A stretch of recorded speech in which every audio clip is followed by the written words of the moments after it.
Sunday. So tonight I just wanted to talk a little bit about being saved by grace. I wanted to talk a little bit about my story, my testimony. I won't go into too much detail, but if you do want to know more about my life, my testimony, the things I've been through on a deeper level, and you want to know more detail, I am more than happy to share that with you. So please reach out to me.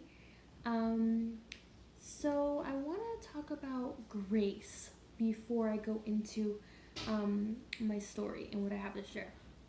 So grace, by definition, is love and mercy given to us by God because God desires for us to have it, not necessarily because we deserve it. So when I say that I have been saved by grace, back to what I read right here by the definition, God desired me to have it, not because I deserve it. And that's the same for you. God has grace that He desires you to have, not because of anything we do or anything we say, but because He wants us to have it. It's a free gift. Anybody can have that. So I want to talk about my story. I was saved by the grace of God in 2013, July 15th, 2013. I had stopped doing drugs. July 17th, 2013, I went into Teen Challenge. Now, I was addicted to drugs. My drug of choice was meth and heroin. I did hardcore drugs for about 4 years before I went to Teen Challenge. Before that, I dabbled in ecstasy and, weed, and I drank, and I partied with my friends, and it didn't get crazy or anything. I didn't get addicted. But I did get addicted to meth and heroin, and it led me down a path of destruction. Those drugs ruined my life. And, I'm not one to believe, because in my life it didn't happen like that. And, some people that I know, it didn't happen where, oh, it's, you did that because of your family, or you did that because of the way you grew up, or, it was all your friends' fault. Like, I don't believe in any of that. I believe that you have free will, right? You have a choice to do whatever you want to. So my choice was to do drugs, and I was curious, and my friends were doing it. I wanted to do it. It was fun. I liked it. And like I said, I got addicted. I got addicted really fast, and that's all I wanted to do. So, basically, my life got crazy. I did things that I never thought I would do. I turned into a person that I never thought I could be. I ruined so many relationships. I lost a few jobs because of doing drugs. Honestly, there were times when, and by the grace of God again, there were times when I should have gone to jail and I didn't. There were times when I got caught and I didn't get a consequence right then and there. But God had a bigger purpose for my life, and I'm going to tell you why. I got caught quite a few times, and I got let go. I got let off the hook. And that's by the grace of God. I should have gone to jail. You can just fill in the blank, okay? And for those of you that have lost people that were addicted to drugs, I am very sorry, and I give my deepest condolences to you. I have also lost family members in my family due to drugs. I have lost a lot of friends due to drugs. But I want to tell you right now that, back to what I said about the definition of grace, is that I did not deserve to get what I got. I didn't deserve to get let go. I didn't deserve anything that I have today.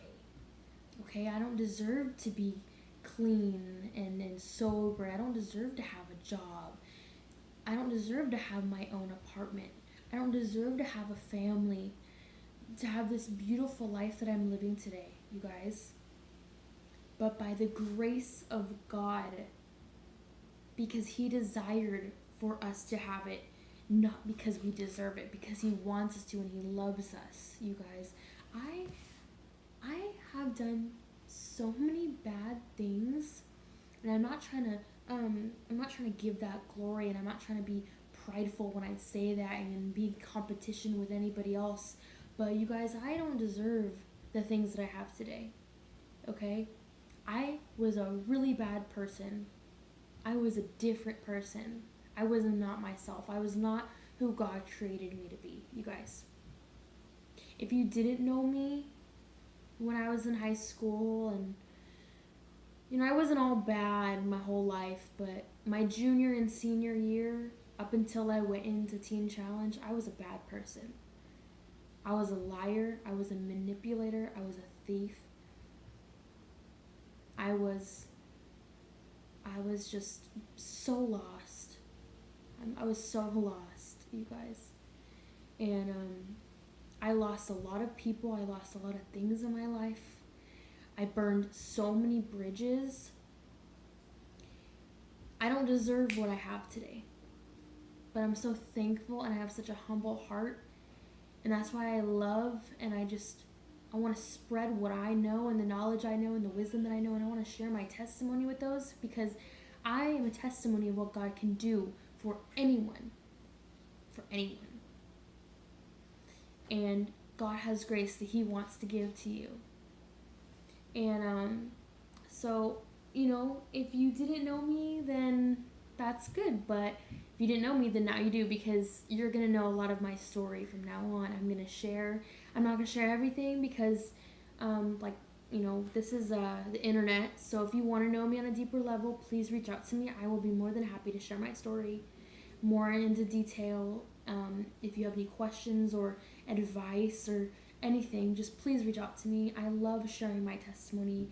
And I know that it's going to touch you or touch, a family member, and that's what I'm here for. That's what God created us to do, is to share our testimony. That's why we experience so much in life, and we have a free will, because God wants us to share with people. I also have something that I want to share too. Why doesn't God save everyone? Because He doesn't want to violate our free will. He has given us free will. He doesn't want to disrespect us. So when we're doing something and we're just living a life of destruction, or we're doing something and then people on the outside are like, why don't you just stop? Why doesn't God just save this person? Because we have free will, and He doesn't want to interrupt that. And as messed up as that might sound, and that's God, the God of the universe, that's the God who created us. Why wouldn't He want to interfere with what we're doing if it's destructive? We have free will.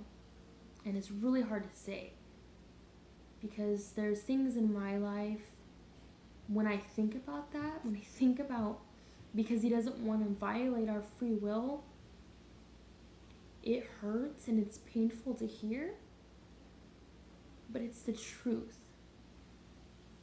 And the truth will set you free. So it's really hard to hear, you guys, and I'm going to repeat it one more time, because if you have that question, why doesn't God save everybody? Why isn't He saving me? Because you're not doing what you need to do. You need to be saved, right? So you need to stop what you're doing. I had to stop. I had to give up the life of destruction that I was living, you guys. Thank God, I wanted to get clean on my own. But I was faced with this certain situation in my life, which I will not talk about on here. But I was looking this situation in the face, and I literally was thinking, and I can still remember this day so vividly. I was looking at the situation, and I said, Alyssa, this is not you. What are you about to do? Who have you become? That's what I was saying to myself. So as I looked at my situation, and I said that, I said, you know what, I'm done. I am done doing drugs. I am done feeling so alone and feeling so just insecure and hating myself. You know, I was so tired of running away. I was so tired of my life. I got to that rock bottom point, you guys. I went from loving the drugs and loving the lifestyle I was living to absolutely hating it. To literally wanting anything just to take me out of my situation. I left that situation. I walked about a couple miles and I called my mom. I was done, you guys. I had hit my rock bottom. Later that day, I found out that I would have gone to jail for what I was about to do. And I know that because the person I was with, I'm not going to say any names, but the person I was with ended up getting locked up. So by the grace of God, and by me going with what I knew needed to be done, by me taking that step, by me getting away from that situation, by me leaving my boyfriend, by me just saying I'm done, I've had it, I want something different. By me leaving, I removed myself from that lifestyle. I was going to get thrown into jail. And that day, that was July 15th. That day, I got sober. After leaving that situation, I was done. I threw all my stuff away. I called my mom. I said, I'm done. Got an interview with Teen Challenge. They had a bed open. I went. That program helped save my life. It didn't save my life. God saved my life. I saved my life. Teen Challenge was just a stepping stone. I'm so grateful for Teen Challenge. Shout out to Teen Challenge. I love that program, and luckily that was my only program that I went to and I got it right the first time. But it doesn't happen to everybody like that. I stayed in that program for a year and 4 months. I graduated after the year. I stayed another 4 months to do an apprenticeship. I was in Santa Ana helping at the men's home. That's where I met my husband. You guys, getting clean, and I'm sharing this because you guys, I when I say that I can't even, like, I just can't even see myself as that person that I was before. I literally can't. And it's so beautiful, you guys, because I was such a mess. I was such a horrible person. Like, that was not me. I think that's why I can't imagine myself being like that, because it wasn't me. It wasn't. And God did something so supernatural, and he just the way that he just puts life together from destruction is amazing. So I just want to say to you guys that me getting clean and me getting sober and turning my life around and surrounding myself with people that love me and care for me and want the best for me has not been an easy journey. I'm going to tell you guys that being clean and sober is not easy. It's actually harder. Knowing God is harder than not knowing him. And I know that sounds kind of weird, but for me, in my life, I feel like now that I know God, it's different. It's different, and life is difficult. But having God in my life, I know that I'm okay, and I feel confident, I feel comfortable, I feel like I can do anything. I have overcome so much in this life. So I'm saying to you today, if you're struggling, if you are saying, I'm an addict, I'm going to be an addict forever. You're not an addict forever. You're not an addict right now. If you're getting clean, if you're in recovery, you're not an addict. Don't call yourself an addict. And I know for those of you that go to NA and AA and that's what you guys say. That's what I said when I was in NA or AA. And I'm not discrediting those people. I'm not talking down on those people. I'm not saying that you guys are not important, what you guys are doing is not the right way, because I congratulate each one of you that are in recovery. I do. I say congratulations. Whether it's one day, whether it's a month, whether it's a few months, whether it's a year, whether it's 2 years. I'm coming up on 6 years, you guys. July 15th. 6 years. Wow. And I remember I couldn't even make it a day. So,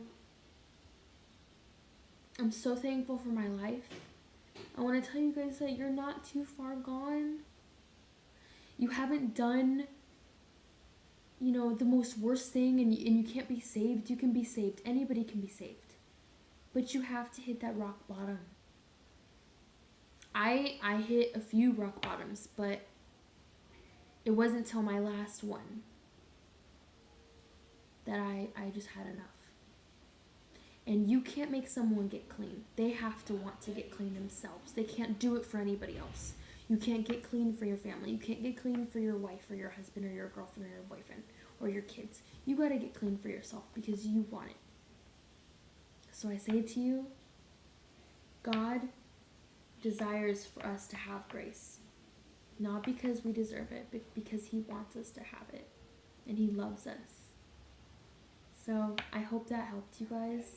I love you, and I thank you for your support and your love. If you want to know more of my testimony, please let me know. And I'm just glad that I can use social media as a platform to share my testimony and to be positive for you guys. I love you. Good night.